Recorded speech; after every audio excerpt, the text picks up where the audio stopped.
Welcome to Happily Ever After is just the beginning. Keeping your relationship not just together, but happy, and we mean truly happy, is part art and part science.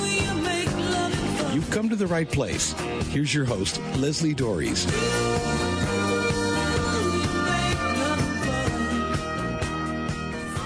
You know, it's been said that women marry their fathers and men marry their mothers. And to be honest, there is actually some empirical evidence that this actually happens. You know, I have two older sisters, and I would say that we all married some version of our father.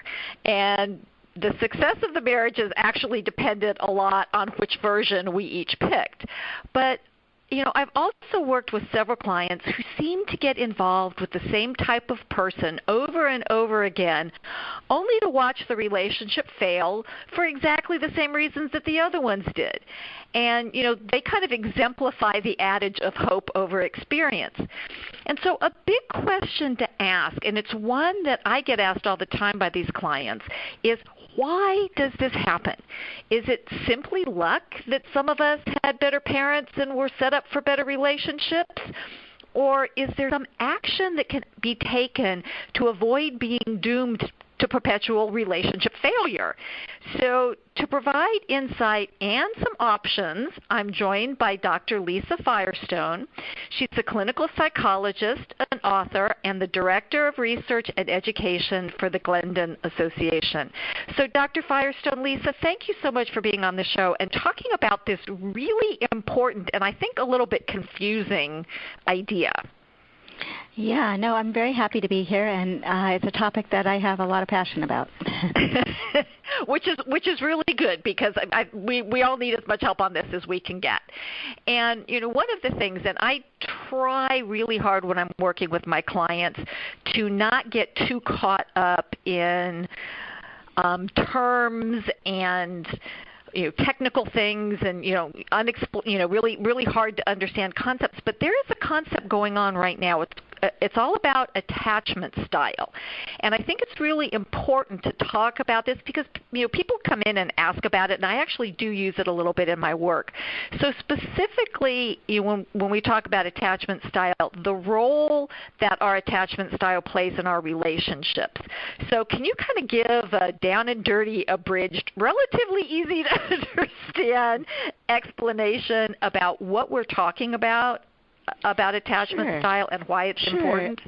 Yeah, I think it turns out it's really important, and it has to do with how we learn to adapt. We were all born into a social environment, our family, our immediate caretakers, and we needed to adapt or to find a way to get our basic needs met. And the things that we're looking for is to feel safe, to feel soothed when we're distressed, and to feel seen for who we really are. And that's the three S's of attachment. And if you have those three things, you end up feeling secure. So as a baby, you express a need, like you cry because you're hungry. Your mother can attune to you and respond to that need. And then the lesson you learn from that is when I have a need, it's okay to express it. I express it, it gets heard, and it gets responded to. Now, no parent is perfect. In fact, good parents get it right about 30% of the time, so it's not that you have to be perfect. But when please say that again. There's no perfect parent. There's no perfect parent. No perfect parent. So no parent is going to be perfectly attuned at every moment. But when they miss, a good parent repairs.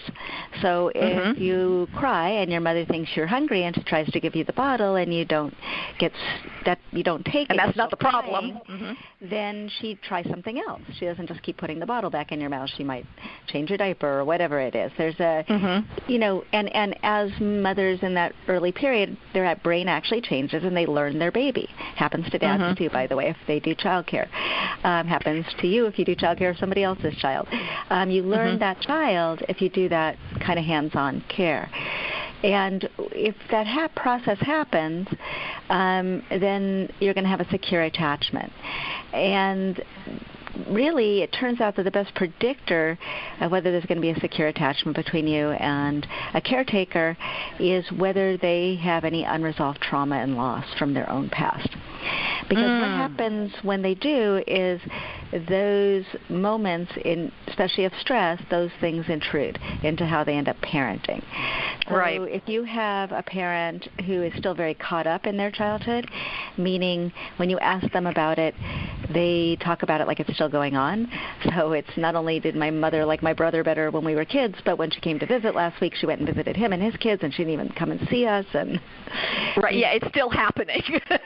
It is still happening, and when that's or at least in their head, it's still happening. I mean, exactly. And this is because there's some unresolved trauma, and it doesn't have to be big trauma. We often think of trauma as only things like physical abuse, and it's not. It's all kinds of significant experiences that shifted how you saw the world and yourself, and those can be many things. But anyhow, so when a parent has that kind of unresolved attachment, or less than secure attachment, what that's called in an adult is a preoccupied attachment. They're still preoccupied with whether or not they're getting love and whether or not their needs are getting met. And what that looks like for a baby is it makes them very anxious. It forms an anxious, ambivalent attachment because sometimes that parent is there for them and responds to their needs and meets it, but sometimes they act out of their own needs. So maybe they give you a hug because they need a hug. And what that does is confuse the baby, and what the baby learns to do, the best way to get your needs met by a parent who's kind of intermittently reinforcing you, is to cling. And so you become sort of preoccupied. You will be very upset if they're not around. When they come around, you're very clingy, and you don't get soothed very easily. And when you grow up and have romantic relationships, you will tend to exhibit that same pattern of behavior, very preoccupied with whether your partner loves you, whether they don't love you, whether that means something that they just did this or whether they said that. You're in a constant state of agitation and overthinking because you don't really trust them. Yeah. Right. And big, strong emotions that are then going to get negative reactions from others. In fact, one of the most striking findings from attachment research, which is one of the most well-researched psychological theories in the world and across cultures, is that what happens when you have that kind of anxious attachment and you go to school is your teachers don't like you as much as your securely attached peers. Your peers don't like you as much, and that pattern gets reinforced. So there's behaviors you engage in that elicit responses that then reinforce the pattern. So your pattern at 18 months is very likely to be your pattern at 22 years of age. Which is your romantic relationships. Right, and that's really why this is so incredibly important. And I think that people need to understand that this is a natural process that we all go through, that there's not really – I'm not a big proponent of blame because I don't necessarily find it helpful. And it's not – I mean, yes, these things actually happen, but we kind of have to separate out that we all have individual interpretations of what's going on as well. That's true, but the interesting thing about attachment is that you can interview a parent with something called the Adult Attachment Interview, which is developed by a person named Mary Main at the University of California, Berkeley, and you can predict with 86% accuracy what kind of attachment their child's going to have before they're born. Wow. And a lot of it does maybe we should be giving that test to everybody.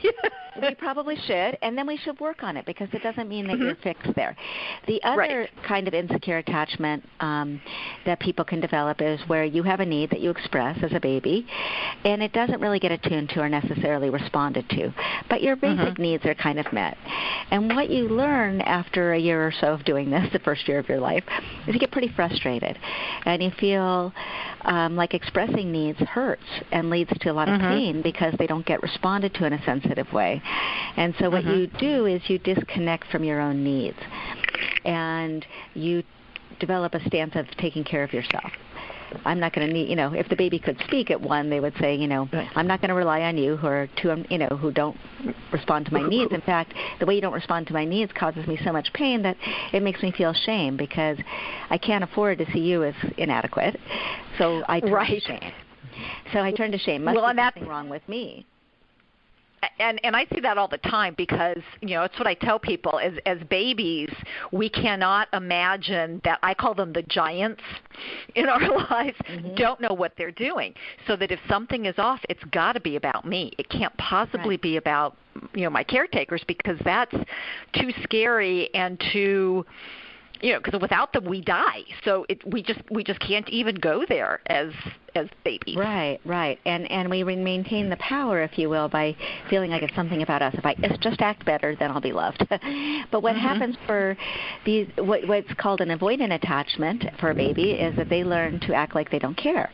So you see these kids, and they can be in a situation with their parents where the parents leave the room and come back, leave the room and come back again, and they act like they don't care the whole time they're gone. They don't go to them for comfort when they come back.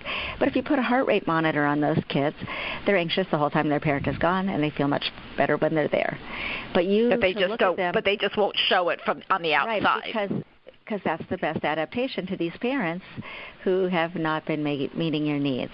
It's sort of an emotional desert, if you will. Right. And so what it looks like when you're an adult is you have this feeling of, I can take care of myself, I don't need other people. And you are very removed from your feelings. So often, so what you'll do is when other people say that they need you or they want something from you, you'll feel like, oh, they're so needy. And you denigrate them for the same needs that you can't express. And often these are the individuals who are drawn to those people who have the anxious attachment. So what you get is somebody with an anxious attachment who's pursuing, and somebody with an attachment who's avoiding. Right. And they both seem adaptive to each other because the person's moving towards you because the other person's kind of running away. The person who's running away is, I have to run away because they keep coming toward me. Right. You know what I mean? And that becomes a very stuck and difficult pattern to break. Well, and this leads me to the next thing, but I think this leads right into what you were talking about in this recent article that you wrote called "Are You Creating Your Own Nightmare in Your Relationship?" which I love the title. The title is like, what? I got to read this. And you talk about the ways that we replay these relationship dynamics. And the first one that you talk about, I think, goes straight to what you were just mentioning, is about selection.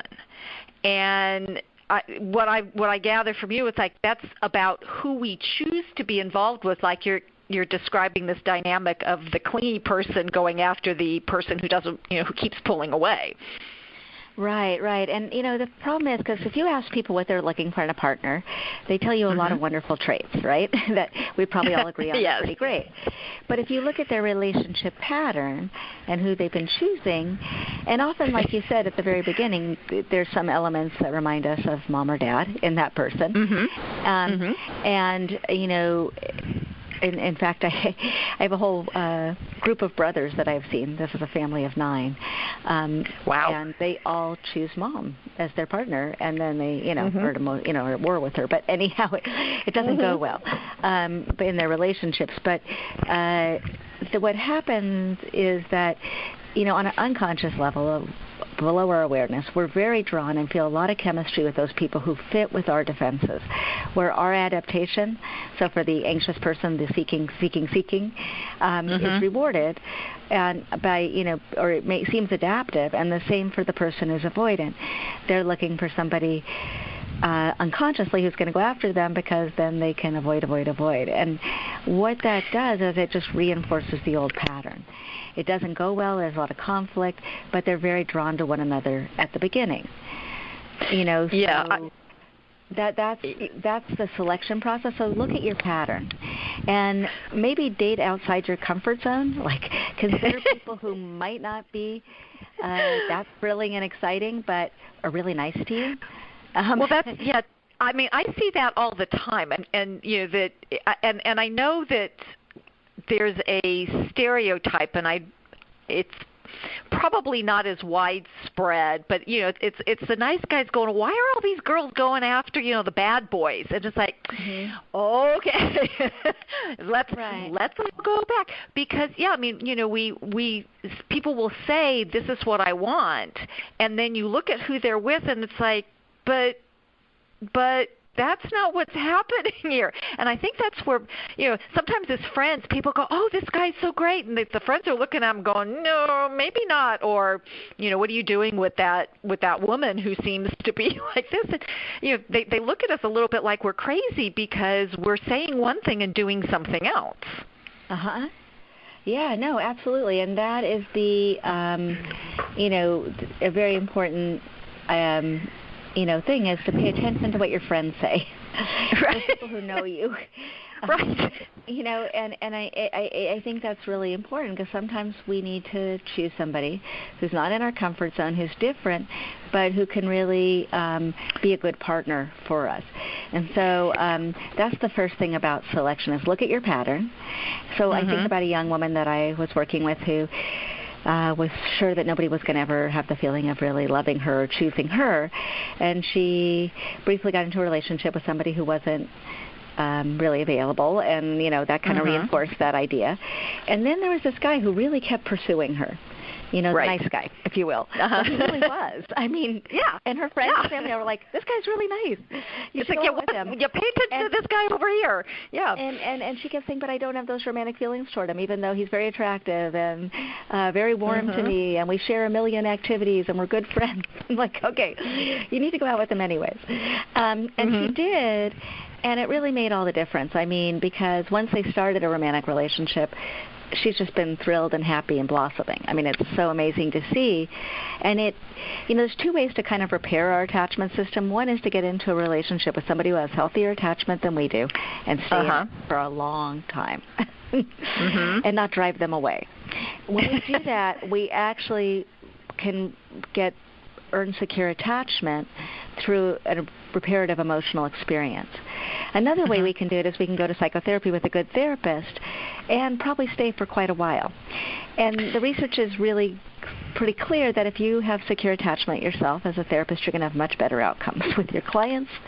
So for therapists who have any unresolved attachment issues, I think this is really important. But I think for everybody who does, the other thing that we know is it turns out it's not how bad your childhood was that predicts how you're going to be as a parent or as a partner. It's whether you felt the full pain of it and made sense of it.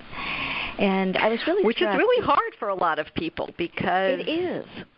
Going there, it's like either they don't want to revisit it, or what I see a lot of times is they feel disloyal to a parent if they actually talk about what they experienced, which and again, it's removing that blame. It isn't about necessarily blaming your parent. It's about looking at what happened and finding a way to deal with it in a healthier way. Right, and it isn't about blaming your parent, but it is about seeing what's happened. And you have to see them clearly. And in that, you're going to feel guilty because you're going to break, and you're also going to feel scared just because you're breaking a bond with them or an imaginary connection with them. And in order to really keep that imaginary connection alive, you have to feel like you have to maintain that old identity that you had growing up, which may not be who you really are. It's probably, at least to some degree, you being bent out of shape quite a bit. And so it turns out it's actually really important to be willing to see it and feel about what happened to you. Now, it's not blaming in the sense of trying to work it out with them still, which is what a lot of people want to go do. I know a lot of people try to do. Yes, it's like that's not the course. The way that I want to be loved, this is all going to work out. It's more letting go of and saying goodbye to the fact that you didn't have that when you needed it so badly, and dealing with what that has left in terms of how you feel about yourself. So, it's not a matter, I guess, of again, some resolution with them, but making sense out of it for yourself and letting go of hoping that the past will be different. I'm still looking for that magic wand myself, either that or the time machine. Right. This is Happily Ever After is just the beginning on webtalkradio.net. I'm Leslie Dories, and I'm talking today with clinical psychologist and author Dr. Lisa Firestone about how our pasts can impact the health and happiness of our current and future relationships. And just to let you know, she's got a webinar coming up in February called How Emotions Guide Your Life, which I think is great. And she also has some e-courses. That one is called The Power of Emotions, and then and another one called Creating Your Ideal Relationship. So that's an option for people. But, again, if you also find yourself repeating these unproductive patterns in your marriage and you want to do something about it, I invite you to also get in touch with me. You can send me an email or give me a call and take advantage of my complimentary, no obligation, Create Your Happily Ever After strategy session, where we actually do take a look at some of the attachment stuff that that, by the way, is universal. We all are dealing with it, so there's nothing weird about it. But I do want to get back to this article about whether or not you're creating your own nightmare relationships. And you talk about another thing that happens, which is distortion. And, why do we do this? And more importantly, how do we stop doing it? Right, and distortion is that we start to see, we start off with a partner often because we're really drawn to them. That's how we get into it in the first place. But what happens is as that goes along, we start to see them more in terms of people from our past and how they really are. And we start to, so when they say something to us that we feel is critical or whatever, we feel like they're, they think we're stupid just like our mom did, or we think that, or they think that we are not pretty enough just like we felt in our family, or they think that we're annoying and a bother just like we felt in our family. So we start to project onto them, see them more in terms of people from our past, and we really don't see them anymore, the original person that we may have had actually a lot of love and closeness with at one point. That kind of gets lost in the process. And it's not something we can't get back or we can't start to realize, but it's really helpful to start to recognize that, this is a new person, and what they're, we need to really look at it fresh, and we need to really listen too. When we think or assume that they feel a certain way about us, it's important to check that out because it might not be true. And often it isn't true. Well, and part of that is then also believing them when they say this, because I see this all the time. Well, my partner's mad at me, and the partner's like, "No, I'm not." Right. Or the partner, exactly. and then you're telling the other person, which I find to be one of the most disrespectful things we can do, how they feel, and then we kind of keep at them about, "Yes, you are mad at me," and then of course they do get mad, and then it's like, "See, I knew all the time you were mad at me," and I talk about it's like looking at somebody through through a lens. It's like anybody who wears glasses knows that, if I take my glasses off, I can't see clearly, but if I put them on, but everybody's prescription is a little bit different. So I'm looking at you through the lens that was created when I was a child. Right. And again, and especially for the negative things or the less than positive things that are happening, those are we're very sensitive to those things, so that when we see them in the relationship, they take on a greater meaning than is truly meant, right? Right, absolutely, and we're much more reactive. And it's, like you said, it's not really fair to our partner in the current day. There's almost nothing they can do to dissuade us that they're not having that old reaction to us. And like you said, it's very frustrating to the partner who's going, wait, but I didn't say that, or I didn't feel that way. I think we really do need to listen, and we need to pay attention. And we need to be aware that sometimes, for instance, we may have a tone or something that's coming across that's not what because we're very unaware of those things in ourselves and very aware of them in others. So, it's important to know that we might, also have missed the mark a little bit in terms of how we see it. But it's also, and so that distortion is something to really challenge. And again, this is based on our attachment system, because what we learned in our earliest relationships was how relationships go. And what we develop is something that they call in the field internal working models, or really, if you want to make it simple, just ideas about how relationships go. And those ideas really guide the filter through which we see our partners, we see their interactions with us. And it's important to understand what our filter is. So if our filter is that we're the Cinderella in the family, or if our filter is that I have to be the loudest one to get my needs met, or whatever it might be. Those filters then affect our partner. And I was so struck that Dan Siegel had written about how to repair your attachment system in a few places. One is an old book that he had written on parenting, Parenting from the Inside Out, still an incredibly good book for parents. And he wrote about it in his book on the teenage brain, Brainstorm, which is for both teenagers and their parents, or anybody who has to deal with somebody between 12 and 22. Or who is between 12 and 22. Yes. And, it's very helpful for understanding what's really happening as your brain develops during those years, because, teenagers sometimes act like they're out of their mind, and partly it's because they are. Their brains are reorganizing. Well, their brains really are moving, yeah. Absolutely. Yeah. There are real things happening. It's not just, bad behavior or something like that. Right. Or, why can't you just think like an adult? Well, you can't. And, because they can't.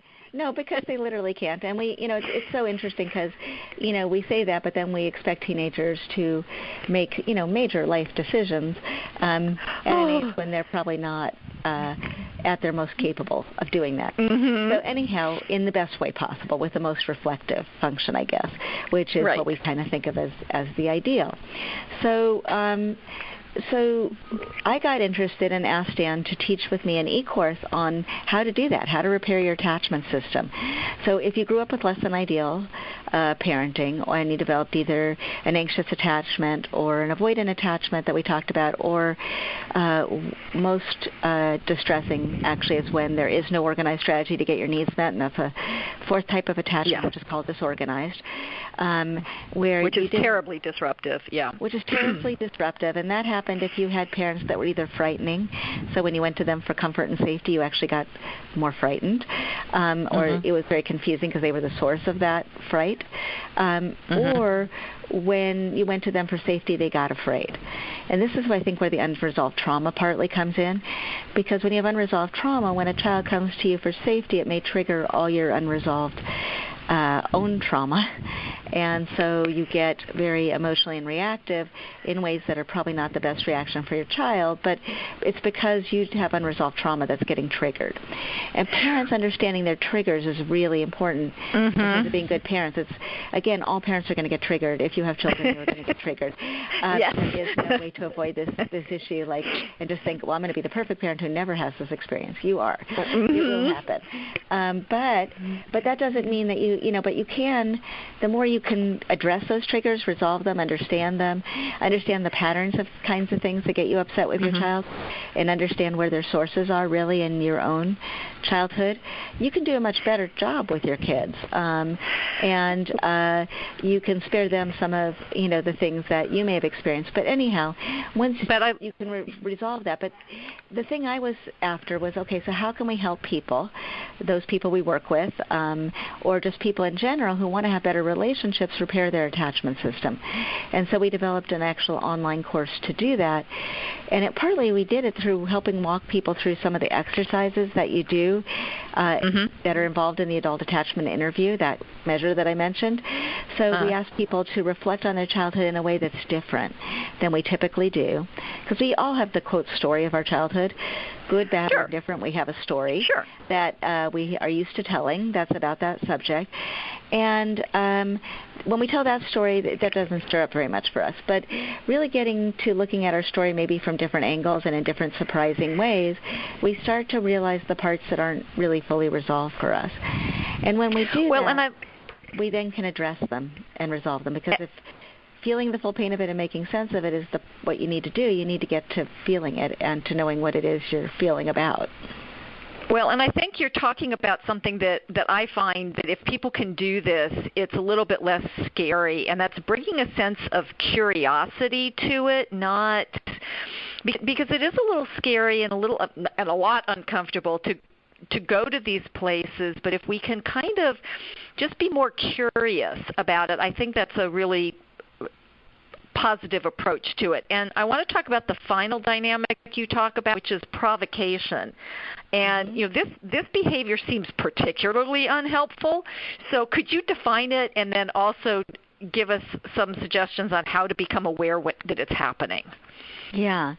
So we can actually start to do things that provoke our partner to treat us in a way that's familiar, albeit more negative. And what we do is we do things that elicit them to disregard us or get angry at us or whatever in the way that we kind of confirm what we expect from them. Right. And actually what we often get them to do is to actually say to us the critical things we think about ourselves. And then we fight it out with them, which feels more, well, it's unpleasant. It feels like a battle that feels like, okay, I understand this. I'm fighting this outside enemy. And it's often when people get rid of or break up with partners, they are all of a sudden like, oh, wait a minute, I still feel this way. What happened? I thought it was all about this person seeing me this way, and why do I still have these same demons? And partly you still have those same demons because it isn't really about your partner. It's not that your partner is perfect, but your big emotional reactions, and any really big emotional reactions as an adult, often are really not about the other person. They're about something issue from our own childhood. But that's really hard because one of the things that, I always find, especially when I'm working with couples, is you've got a built-in scapegoat. Because people will come in, it's like, well, if my partner would just, I said, whoa. It's like, fix my partner. Well, your partner's not broken, but because it's a lot harder to look in the mirror at what's going on inside of me than to just say, well, this person did this, and it's the whole you made me mad or you made me do this. And I'll tell people, I said, nope. I said, unless somebody's got a gun to your head, they can't make you do anything, and even then they can't make you do it. So, right. But it's and they can't make you feel certain things either. Your feelings are actually physiological reactions going on inside of you. And that's a really hard idea for people because, they would love to think that everything they feel is about something out here. But the reality is a lot of it is inside of us. And, if you can start to get that idea, you do lose your scapegoat, but you get a lot of power because you actually can start to shift what's going on inside of you. And that means that you get to choose to a good deal where your feelings are going to be in your experiences. And, that's actually a pretty wonderful thing if you think about it a bit, because then you're going to have much more choice in your life.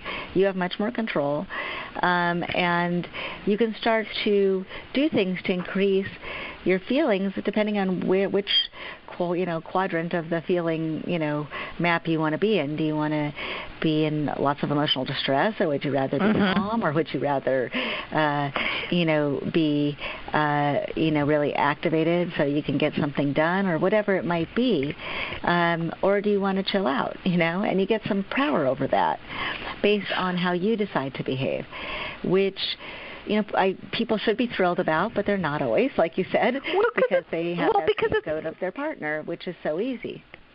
Well, and part of that is, and to me, I see both sides of the coin, that, it's incredibly empowering that I get to choose, but then that's also a lot of responsibility that I get to choose this. I'd rather just let it be that person's responsibility or fault that I'm upset, as opposed to taking a step back, taking a deep breath and going, okay, what was that about?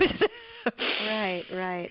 And yet, I do think it does, once people do start to, to consider this, they start to feel a lot better.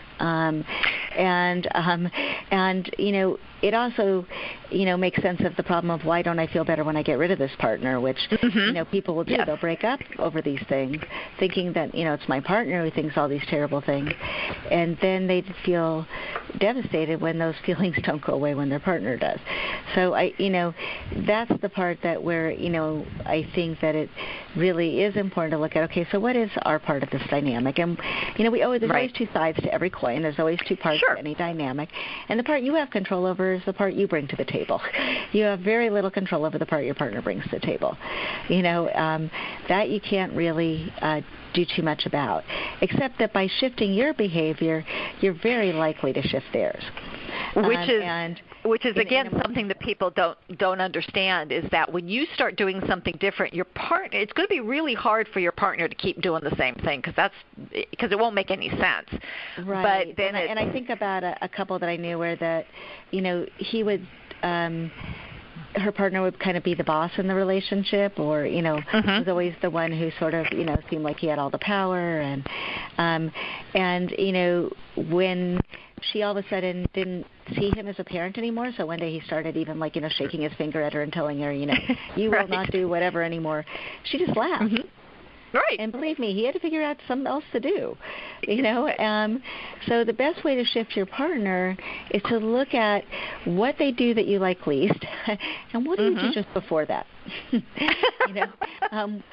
that's a good suggestion, right? Yeah. What's your part of the dynamic? So you hate every time that your partner tells you how you can fix something.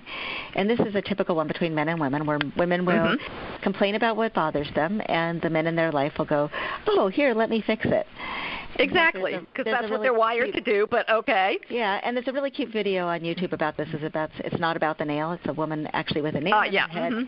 And the boyfriend keeps trying to tell her it's about the nail, and she keeps saying, can't you just listen to me? But if you just want to be listened to, it's important to say to your partner, I want to vent about this, but I don't really want any advice. And my guess is if you do that, they're going to go, oh, okay, and not give you very much advice. But you have to really set that limit, and you have to know what it is you're asking for when you launch into your complaints about your day or whatever. That's one of the very typical dynamics I think people can break.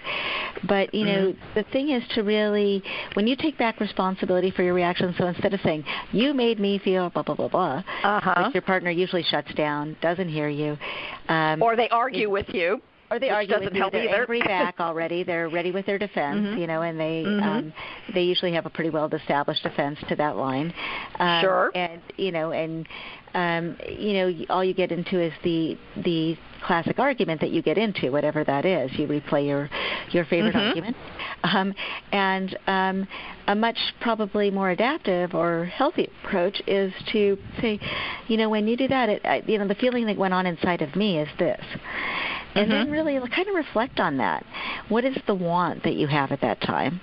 What is the underlying painful feeling you have? What is the want? And can you express that want not only as a general thing like, I felt criticized and I want you to love me all the time, no matter what I do, which might be what you want. And that's a perfectly okay well, thing it's the unconditional love that we expect when we're babies, that we still just keep. And that we really want still. Yeah, we want, sure. And you can express that want, but then what's a very specific thing your partner can do that's going to make you feel better? So if you're angry because they're late, and that when they're late, that makes you feel like they don't care, you can say, I want you to care enough about me not to be late. But if you are going to be late, and here's a specific, could you please give me a call? Right. And then you give your partner something that is bite-sized they can do.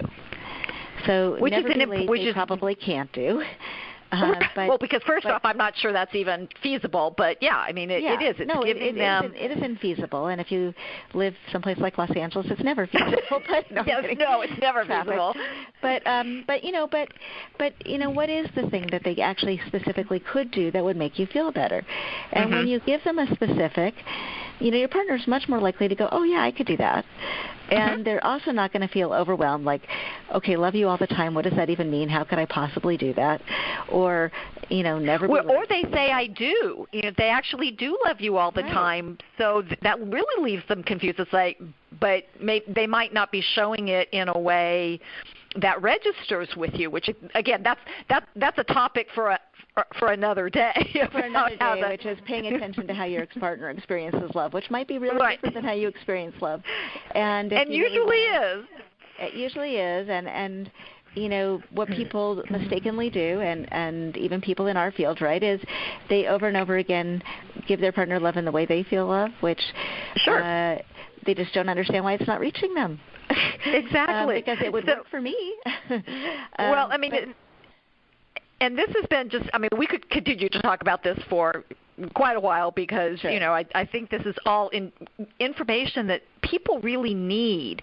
And we all think we're so, that we're the only ones going through this. And this is one of the things I want to let people know. It's like we all go through this. If you're experiencing these things, you are not abnormal in any way, shape, manner, or form. No. But can you tell people where they can access these courses, where they can find out more about healing their own wounds, healing their own trauma? And again, trauma has multiple meanings, but so people go, well, I never experienced trauma. It's like, actually, we have all experienced trauma, whether it's major trauma or minor trauma. Right. I mean, that's one of the funniest things that we included actually in our course was Dan Siegel talking about when he was taking a training in a certain kind of therapy that addresses trauma, and they said, okay, now role play the therapy with each other by coming up with a trauma that you've experienced. And he basically said, I haven't had any. And I said, no, come on, think of something. You have, yeah. And he thought of something that just popped into his mind, which was when his dog died when he was young. And that has led to a huge amount of insight about what formed his character. And he talks about it, and he talks about it in our e-course in a way where you get to see whether you judge whether it's really resolved or not, even to this day. So it's kind of an interesting thing that we all have more trauma in that more small t trauma, if you will, than we care to think. So where they can access this or any of these materials, how to create your ideal relationship or resolve unresolved trauma, is on our website. It's called psychalive.org. We also just have a lot of good free psychological information for the general public on how to be alive to yourself, alive to your relationships, and alive to you as a parent.